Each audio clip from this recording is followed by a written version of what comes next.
Welcome back to the Becoming More podcast, episode number 31. This is the final episode of 2021, so it's a very special one, and I want to dig in on this one. Before we get started, I want to ask all of you to like and subscribe to our YouTube channel and to rate and review the podcast on Apple Podcasts and Spotify. It's always great to hear your feedback and see how we can improve the show. Here in Becoming More, we go in depth talking to some amazing people about how they have changed their lives dramatically and have inspired others to work towards the same. Today, I am joined by my first guest, not located in North America. You know him on Instagram as at Doing It Big with some underscores in there. Today, I am joined by Neum. Neum, how are you doing today? Good, thanks. Yeah, really good. Really glad to have you. And so we'll get it out of the way right away. So you're from New Zealand, correct? That's correct. Where currently we're recording here, and I'm in the US, and it's 10 p.m. on day after Christmas, and it's 4 p.m. your time. So it's quite a difference on Monday. So it's a little bit of a difference in time, but it's cool. I was glad we could get this going, and we'll get right into it. So I kind of like to ask everyone on the show, as you know, you've listened to the show, what is the bottom line of your journey so far? Because Neum said so. It's a roller coaster of life, really. For me, the bottom line is I'm a rock this till the wheels fall off. It's been an interesting trip where I thought I had it sorted. I thought I had control of the steering wheel, and sometimes, the car just goes where it wants to. So I'm still learning how to drive, I guess. Oh yeah, I hear that. It's a constant constant change in terrain, right? That we all have to deal with. All right, cool. I like it. All right, so I kind of like to give everybody a background on who you are, like how you got to where you are, because I know if you see your bio and Instagram, you can see like what your heaviest weight was, where you currently are, things like that, your goal weights and things like that. But like kind of like growing up, were you like a heavy kid growing up? Were you an athlete? And what kind of experiences led you to get to the point where you became a bigger guy? Yeah, cool. So I guess growing up, it was about 8 years old when I realized that I was getting bigger than everyone else. That the clothes were a bit tighter, and I guess class photos that we used to have yearly, I stood out a bit more. And now I was never, I would say, an athlete. However, I did do athletics, mostly the throwing ones, shot put, discus, things like that. I always loved food, as a New Zealander, but also a Samoan. It's in our culture to eat on every occasion, whether it's a 21st, a funeral, a wedding, a Sunday. We're always eating. And I guess that was a big part of it, of my weight gain. And growing up, I guess through to high school, I didn't really get involved in much. I was a bit withdrawn, and I lacked commitment. I lacked goals, vision, but also I felt like I didn't have any of that support around kind of changing where I was going. So I just thought I'd carry on, and I did. I carried on, and I made my own goals around, continuing to eat, and I kept all my emotions within. I had friends, going off and doing different things, and they were enjoying, I guess, the later end of high school. But I just did me. I just would kind of fade into the background, and my emotions were, I guess, covered by food. I turned to food because I knew food would never judge me. I knew what I was expecting when I was eating food. If I wanted a Big Mac, I knew what it tasted like. It wasn't going to disappoint, and I wasn't going to judge. And so that just carried on. And I guess there were definitely things that happened in my life, like being that big at high school. You get mocked, you get teased, you get made fun of. Not much in front of my face, but just the smaller things where if it had anything to do with size limit, weight limit, you just weren't invited. And it took a toll, but carried on. And I was married at a young age. I got married at 20 and then had kids at 21. And I guess all through just a whole lot of things, whether it was entitlement, self-loathing, lack of self-esteem. It was all in there. It was a big mix. And in 2019, after a whole lot of life, I weighed in at 644 odd pounds. And I could barely walk. I could barely breathe. I wasn't living. I literally felt like a few more kgs or a few more pounds, and I probably would have bit the big one and passed on. Yeah, I mean, I can definitely relate to a lot of that because I was 623 when I hit my heaviest in 2016 that I ever saw. I might have been heavier at some point, I don't know. And I kind of like, not like, I kind of relate to a lot of what you're saying about, in high school, especially like going and being in the background and not really, and just, going to food and having that emotional attachment to it because it won't let you down. It won't judge. When I was in high school, so I went to a Catholic high school in our town. Catholic high school you kind of like divided right in the middle of the city, like which high school you went to if you're Catholic high school. And a lot of my friends went to the other one, so like I didn't really know a lot of people at mine that I went to, and I really didn't fit in, and I didn't really have a lot of friends. Like I had acquaintances and like I was friendly with people, but I wasn't really like, man, these are people I like hanging out with, right? And so I always kind of just like was like an add-on. Like I would just kind of sit at somebody's table, like at lunch, or I would even like, I was at the point where I wasn't eating lunch at school, and I would go to Taco Bell after school because it was super cheap. And once I had a car, this is like junior senior year. But a lot of that, like I just feel like so many of us, especially like I had a intense shyness. Like I didn't like to, like, because I think it went back to like I didn't want to be judged, right? Like I didn't want, because I had heard all my life, I'd heard being called, like especially when you're young, like kindergarten age and you're bigger, like you hear, oh, you're a fat kid, or you'll hear things slowly, and like you won't hear it all the time, but a lot of it's behind your back.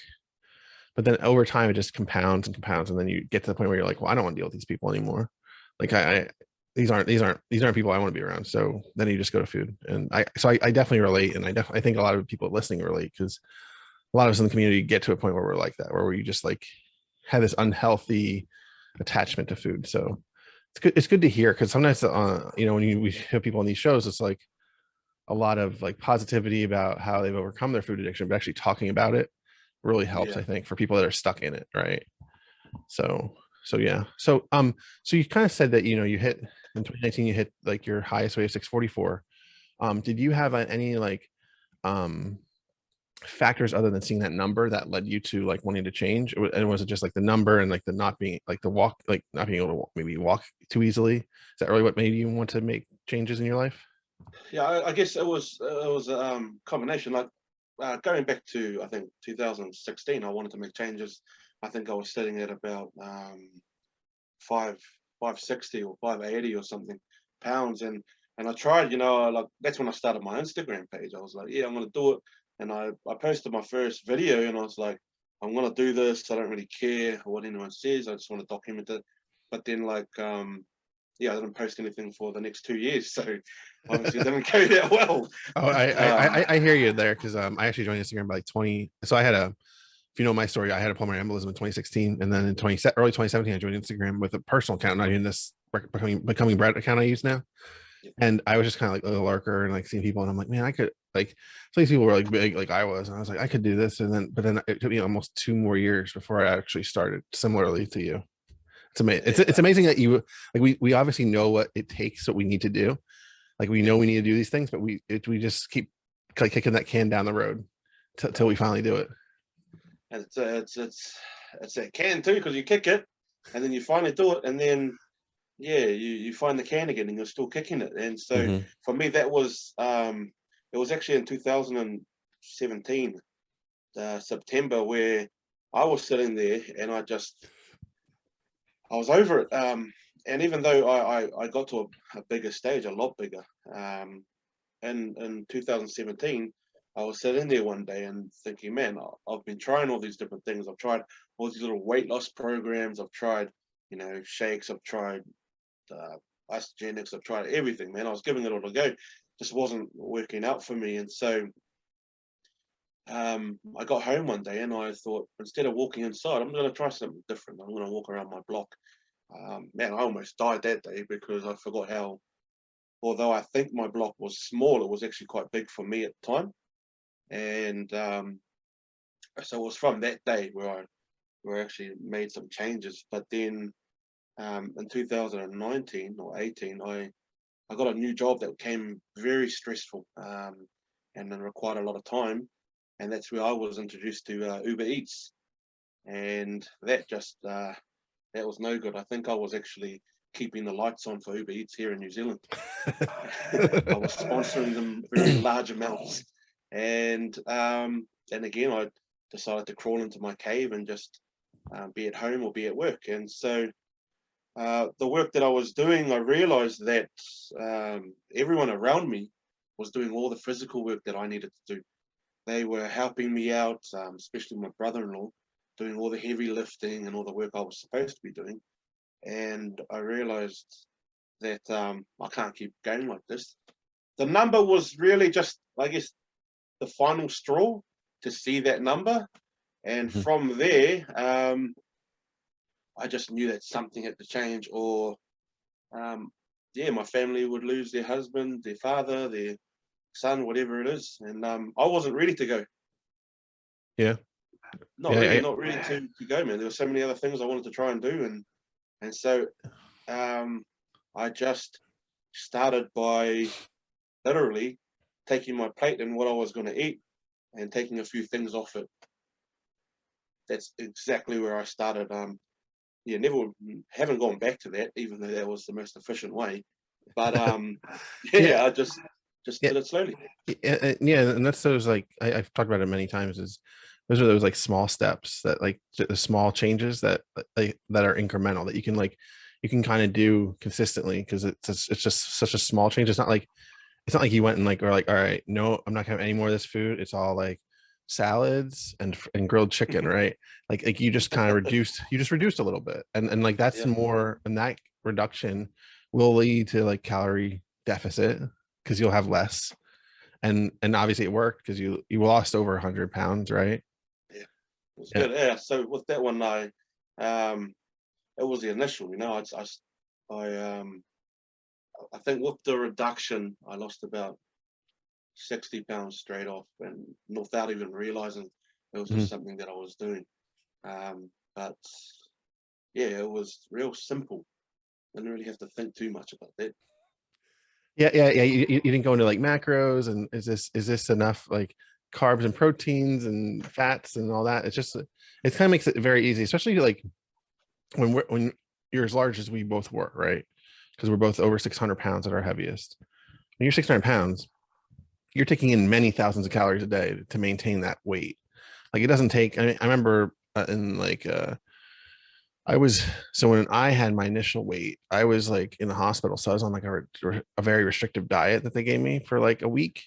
And in a week, I dropped 40 pounds because of how much extra I had all the time that I didn't need. And that was just amazing to me. Of course, then I waited another year and a half before I actually started trying to lose myself. But it was just one of those things where I was just like, man, it's just like, if only it was that easy all the time. But it's also like, that was a very restrictive thing. It was also, I didn't have a choice, right? Like, it was not, I couldn't order what I wanted. I could only order what was on the menu. Like, I had variety when I could order off their menu, but it was only these things up to a certain calorie limit. So yeah, I find it amazing, because like I remember, besides that, like even when I started again, like the first week I lost like 10 pounds or something, and it just was like, man, this is great.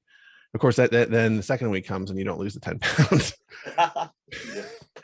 But yeah, so and I'm also just kind of surprised that, like, at as heavy as you were at 644, you didn't really have any. Did you have any medical issues that came up, other than like the limited mobility? Not at the time. Like, even at that weight, it wasn't. I hadn't been diagnosed with diabetes yet. It was when I actually started coming down a little bit that I found that I had diabetes.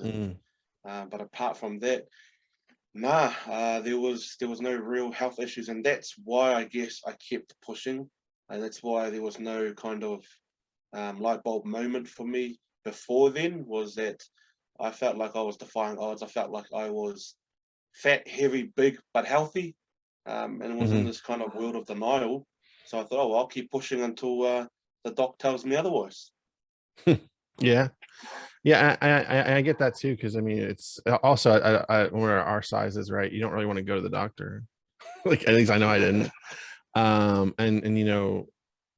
mine was forced because I had a serious medical condition, and I'm just glad you didn't, because it sucked. It's so bad.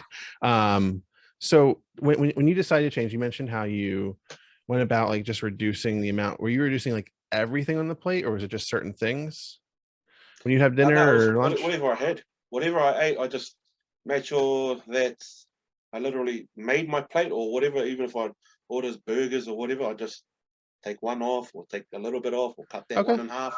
Okay. And it became habitual. So I didn't even realize I was doing it.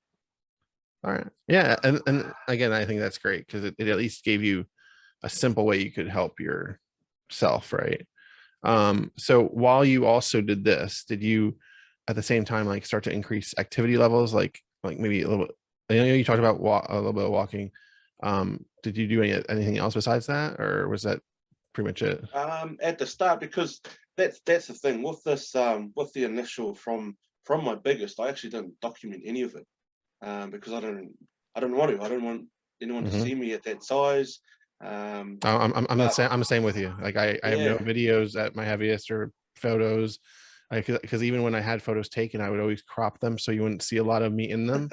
Because like I would always take the oh, photos oh, that so I too. was never Yeah. in it. Well, I would go places like with my wife. Like we went to, I remember it was like right when I started my journey. It was like I was like 2 weeks in, and we went to, I had to go to Vegas for work for something. And we went to the Grand Canyon, and like on a whim. And when I went to the Grand Canyon, like I just cropped like from like my stomach area down. Like I didn't cut, you didn't see any of that in the photo Yeah, or stuff like that. Where now I kind of wish I had those things, because it would yeah, show like the difference, which I still get every now and then. I'll find a photo, or my wife will see one in like a Facebook memory, but so often like I don't have them, because if I don't take them, usually I try not to be in a photo that other people yeah. have control of. Totally understand it because it's being at that point. You kind of you're not happy with yourself. Well, I wasn't happy with myself, so why would I want to remember it at that time? But I guess sitting here, yeah, definitely. I wish I did have those photos, those memories, because um, it's kind of a reminder to a place I never want to go back to. But also at moments, I guess I like to reflect, and that kind of helps it, makes it a bit more real on like why I was there, what was I going through, and from there though, I guess I did pick up my exercise slowly, and then when I got down about 30 pounds, I started going back to the gym because I love the gym. I love how it makes me feel. However, I didn't love cardio much, so I started somewhere that I liked. I started somewhere that I love to be a part of, which is weights, heavy weights. And I know that a lot of people, they say, you've got to do light weights and heaps reps. But I was like, well, this is my story, so I'll just do it my way until I enjoy other things. And by default, I did. I began to enjoy a bit more cardio and started to do a little bit more light weights and circuit training. So that's kind of where it flowed onto. Awesome. Yeah. I mean, honestly, I feel like anything you do is better than nothing, right? I mean, any weights, any cardio. I hate the treadmill myself, but I get on it for like 5 minutes when I start at the gym each time, just to get my heart rate elevated, and then I'm like, all right, I'm done with this. But at the same time, I'll go outside and I'll walk for 3 hours. Like Oh, I'll have no problem walking outside, but like walking on a treadmill, just the boringest shit ever. Like yeah, I even I could watch TV while I'm doing it, play on my phone, just bores me to tears. Because yeah, but that's great, because I mean I feel like even though I feel like most of the change that we make is in the kitchen is nutrition, that extra activity I feel like just makes us feel better. Like more, I think it's more like an emotional and confidence building type of tool than it is the actual physical, oh, I'm building muscle. You are, but at the same time, you're like my legs carried 600 pounds around on them, so they're pretty strong. yeah. but at the same time, I'm like, when I go to the gym and I'm like doing new exercises and I'm able to do things I couldn't, like for a while I couldn't do a leg press because my stomach was too big. I couldn't get on the machine. And then eventually I finally could again. And I was like, that felt really good. Not even doing the leg press, just being on it. And then the one time I worked with a trainer for a while. And when one time she had me do a certain weight, and I said, this is the exact amount of weight that I lost. Oh, Like yeah. that I used to carry around on me. And she's like, oh, so you're used to it then. Oh. And then we went higher. But yeah, it's just one of those. And I feel like you just like after you're at the gym for a while, you kind of get a camaraderie with certain people that you see a lot, right? Because like there's one guy I'm friends with.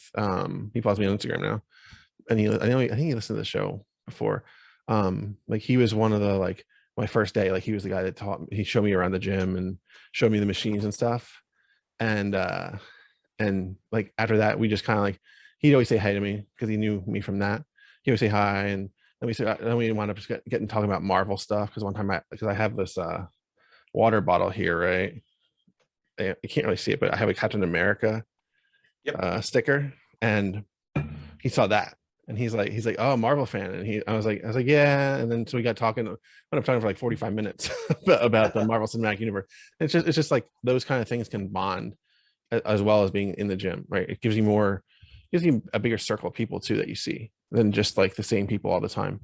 Um, but yeah, I mean, really good that you did that, and I I know I found your Instagram over the last year or so, and I was like, well, like I could relate to a lot of it because I remember being 600, and I know how much of a struggle it is when you, especially because like when you're 600 and you lose, even if you lose like 200 pounds or 300 pounds, you still have more to go.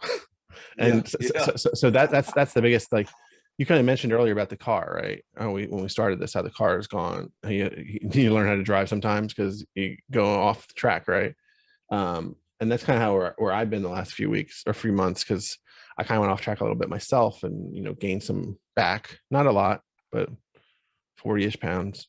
And those are the things that like it messes with your mind because you're like, man, I did this before, but like it's almost like I know where I was a year ago and I'm higher now than I was then. And it almost makes you feel like, oh, this is a wasted year, or this is a wasted this or wasted that. As in terms of health, not in terms of all the rest of life, because there's a whole lot more to life than weight loss. I became a dad this year, so obviously not a wasted year for me. But um when you have setbacks like that, right? If you when you need to like veer the car back onto the safe terrain that you've been on instead of off-roading it, right? Yeah. I'm trying to get a metaphor here. What kinds of things have you done like when you need to get back on track like that during your Yeah, journey? that's a really good question because I mean it's very fitting for me. And I forgot when it was. I think 2019 or something. I went on this crazy juice fast where it was 92 days. It was supposed to be Wow. 100, but it was 92 days of just juice, nothing else but raw fruit and vegetables for a juicer, and I would drink that. And it was crazy. I went. I don't know what the pounds was. I think it was like I lost 208 pounds in 92 days, and it was a mental journey. It was an emotional journey, and it was going really good until I stopped. I stopped drinking the juice and water, and I wasn't doing nothing. I just had no appetite, so I stopped all of that for about 6 days, and decided, oh, I'm not getting the nutrients. I might end up in a bad place. So I tried to do it again, and it didn't work, and I started spewing. Anyway, long story short, I ended up in hospital with nerve damage, and so all of these things were going through my head where it was the juice's fault, and then the doctor said, actually, it's not the juice. It had something to do with your diabetes. I was like, okay, cool. I got out of hospital feeling like crap, and I turned back to food. I turned for that comfort. I couldn't move properly again, but I'd lost all this weight. In my head, it was like, but I lost all this weight. I'm supposed to be moving better, and now I can't move again. Mhm. I was like, stuff you, weight loss. I'm gonna go and get back to where I was. And so I slowly ate myself all the way back. I literally put all that 208 pounds back on, all of it. And Yeah. I broke down. I was like, man, I was gutted. And then I looked at it and thought, well, I can keep crying and go back up to 644, or I can do something now and go back the right way. And so for me, it was looking at what worked for me in the past, going back to what had proven helpful for me. And so I looked at juice again. I thought, no, hell no, I'm not going back there. That was too traumatic for me. So I thought, okay, is it plant based? Is it vegan? Is it shakes? Is it what is it to just get me started? And for this time round, it was actually going back to these OptiFast shakes to just get me started. And then just getting that in me, I was able to move forward. Then it was healthy meals. I found a new love for cooking. So I never used to cook. My wife was the cook. She knew what she was up to in that kitchen, so I stayed out. And I found a new love for cooking and decided to create my own kind of healthy meals. And so I've been coming right down all over again. So it was just finding out what worked this time round. It didn't have to be a long-term thing. It was just enough to get that, I guess, that engine fired up again and rolling along. Yeah, and that's awesome, because I know so many of us, like we go on these streaks where we're doing a certain thing, like whether it's keto or carnivore. Like I know January's coming up and it's going to be carnivore month for most of Instagram. Yep. And stuff like that can really get people fired up, and or it can also sometimes do the opposite, and people get like bored with it pretty fast because it's a lot of the same thing. But yeah, it's really good to figure out what works for you, and like, and as soon as you realize something isn't working for you, just being able to make that change, right? Because like obviously the juice worked for you for a while and you lost that weight, but then when you got off of it, like you didn't have really the plan, right, to keep going outside of it.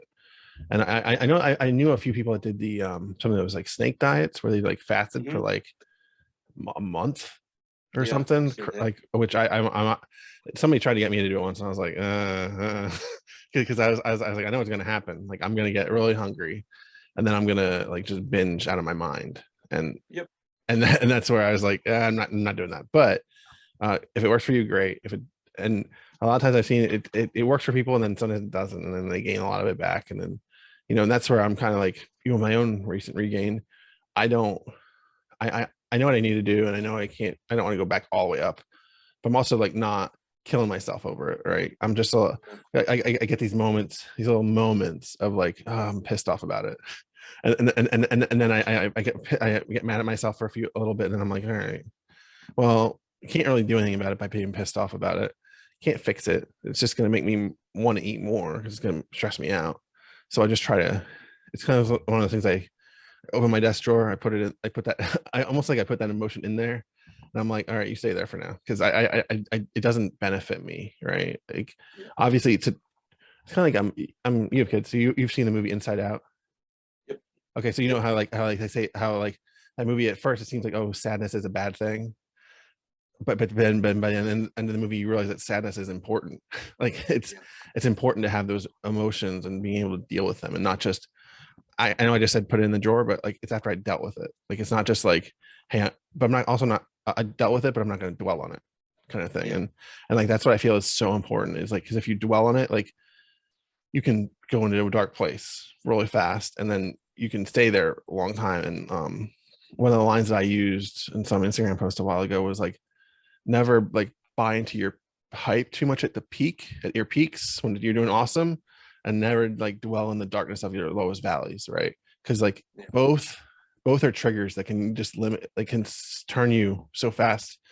I know sometimes when I've been doing really good, and all of a sudden I kind of get a little cocky about how I'm doing, and I'm like, all right, I can do this, and then all of a sudden I'm having like, I'm like, well, let's go get some Dairy Queen, and or let's go I'll go out and have some drinks and stuff, and then all of a sudden I'm like, I gained, and I'm like, ugh, yeah.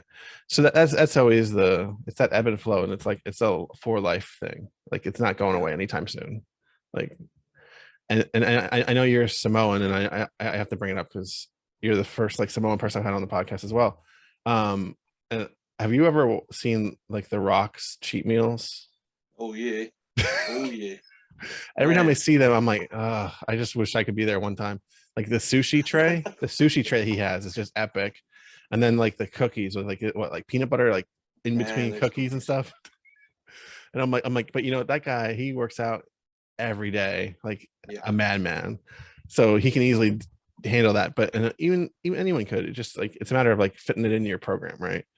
yeah, Because there's very few people I know that can just eat the same thing every day and not have a cheat meal every now and then, or a treat meal, or whatever you want to call it, a choice. So yeah, so it, I like where your head's at though now, because I definitely, after talking to you for a little bit here today, can see that you're like on your path, right? Like you're not like, because I know when I did things like I've done a bunch of the shakes and things like that, and I did shakes for a while, and about 10 years ago, and I lost like 100 pounds. And then as soon as I stopped drinking the shakes, I did the same thing your juice did, went right yeah. back up. All back on. Because I never worked on the mindset. Like I just was like, I was still eating whatever I wanted other than the shakes. So, but I was losing weight because I was eating the shakes instead of eating crap for like lunch and breakfast. And then at dinner, I just eat crap. And then, by the time I got off the shakes, I'm like, all right, back to the normal stuff.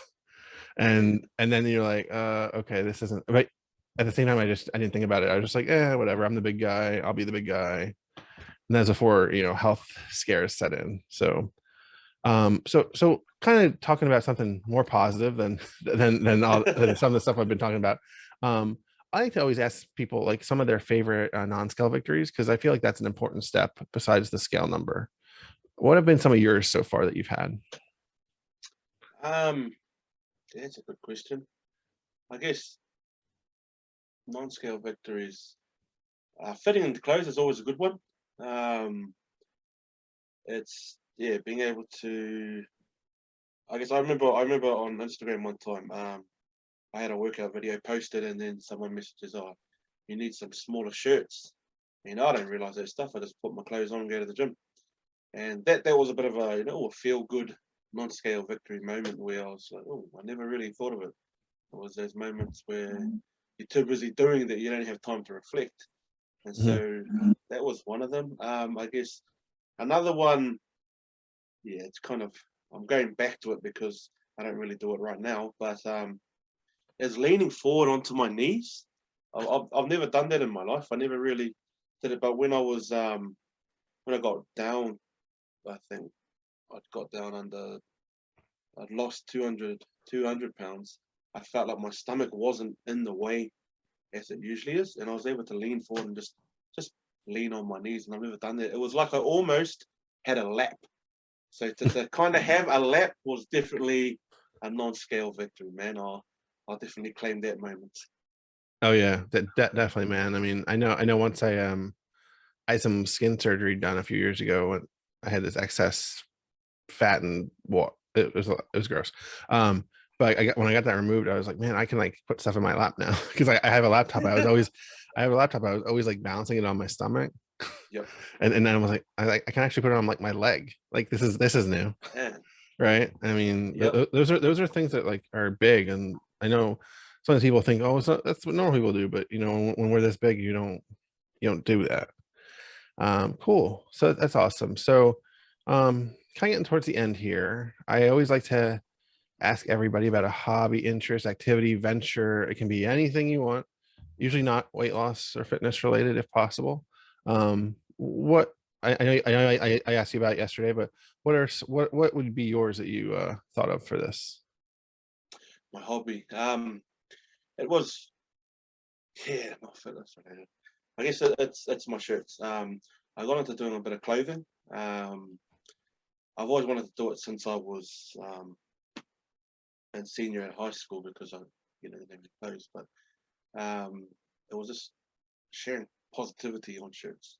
I've seen it done before, but I wanted to kind of, even though it's still kind of connected to size and weight, to share it with everyone so that everyone could get clothes that they could fit, clothes that they could feel proud to wear, and have that little I guess, positive message on it as well. So Yeah, making those and selling those. that's awesome.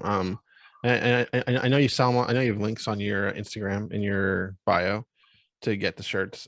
Where can people find them if they wanted to look them up? So it's just on doingitbigapparel.com. Awesome, Yeah, awesome. I will definitely put a link in the show notes for that. I know I checked them out. I didn't buy them for some reason, but I thought about it. It's always that thing where I'm like I already like my wife is already getting on me because I have like 85 shirts because I got in this habit of as I was losing weight, I started buying shirts at the next size down, so I would have shirts ready for when I hit that yep. next size down. As I started to see them go down and down and down, right? And so now I'm kind of in the like I wear like 3X, and I'm like I'm kind of getting into I'm hoping to get into the twos next year at some point, and I'm always like I'll need some more twos. So that's always where I'm at, right? Because like the threes, it's just like I have way too many shirts because we're actually in the process of moving, and I just packed Oh, a bunch okay. of my stuff away, and I packed a bunch of my shirts, and I'm like I have too many shirts. But so at some point they'll go to the Goodwill here in the States, so people that other people can use them because I don't just throw them out because Oh, that's cool. it's gotten a little tricky with COVID because sometimes they don't take them because of COVID concerns, but for a while they weren't. I think they are now because it's kind of I don't know how it is in New Zealand, but here it's kind of even with the Omicron surge, it doesn't seem as bad as the Delta. So hopefully this thing's getting more and more behind us as we Yeah, go into the new year, right? Because 2 years is way too much. straight up. Yeah. All right. So I'd be remiss if I didn't ask because I here if anybody's watching the video, they see the flag behind you. What's the flag? Is that New Zealand? Is that for New Zealand? This is one flag. This is actually my daughter's room Okay. because it's got the best light, I guess. Oh, But this is where I have all my meetings too. But this is a Samoan flag. I okay. don't know why she doesn't have the New Zealand one in here. Yeah. So I knew the New Zealand one had the like the I can't think what it's called for like the England. It's the England has like Union Jack. the Union Jack. Yeah, I It knew it would had be part of the the Union Union Jack. Jack with the squares, and Yeah. behind us it is it's actually reversed. So this is the Union Jack is the red area, kind of white, and Hmm. then the where this red area is, it has the Southern Cross stars. So just 4 stars that are red and white. That's Okay. what our New Zealand flag is. Cool. Yeah. I've seen it. I just couldn't remember. I was like I don't think the stars look familiar, like the pattern of stars, and that's why I was getting a little confused. But that's all right. Anytime somebody has something in the background, I always ask. Like I remember when we had Ben Phelps, who's Ben Jitsu on Instagram. He had like a donut sign behind him. I just was like, that's funny. Anyway, all right. So to wrap up the show, I ask everybody the same 5 questions. So we're going to run through that. I might have a bonus question for you, but maybe not. We'll see. Um, number 1, what movie, TV show, or event are you most excited for in the coming year? Hands down, Doctor Strange, Multiverse of Madness, May the 6th next year. Hands Awesome. down. Yeah, I'm assuming you saw Spider-Man, right? No Yeah, spoilers. when on Saturday. Okay, cool. We can talk about it off air because Yeah, cool. it got Cool. crazy. All right. Number 2, what are 2 non-health related goals for the next year? The main one, 2 of them is just take my time. Whether it's building my business, my learning, my weight loss, my driving, taking my time. Take my time is number 1, and to be present where I am. That for me is the answer of how to balance my life. Is that if I'm at work, be at work. If I'm at home, be at home. And if I'm doing my Insta posts or whatever it is, just be there. And when that's done, go be wherever else has to be. Yeah, for sure. Right. I mean, it's a really good thing to be present, like just to be in the moment. I feel like it's so easy with we have all these devices that can distract us so easily, and it's tough because it's not as easy as it used to be. All right. Number 3, if someone came to you saying they were lacking motivation to stay consistent, what 3 pieces of advice would you give to them? I looked at this and I was like, just with the work that I do, because I'm a social worker and do some other contracting. I guess I would get them to look at themselves, and I'd ask them what's worked in the past. What does that look like, and how can you recreate that? And kind of like how I said with my looking at what's going to get me back in the game. As a heavy weights, as a shake for a couple of weeks, and then get into normal food.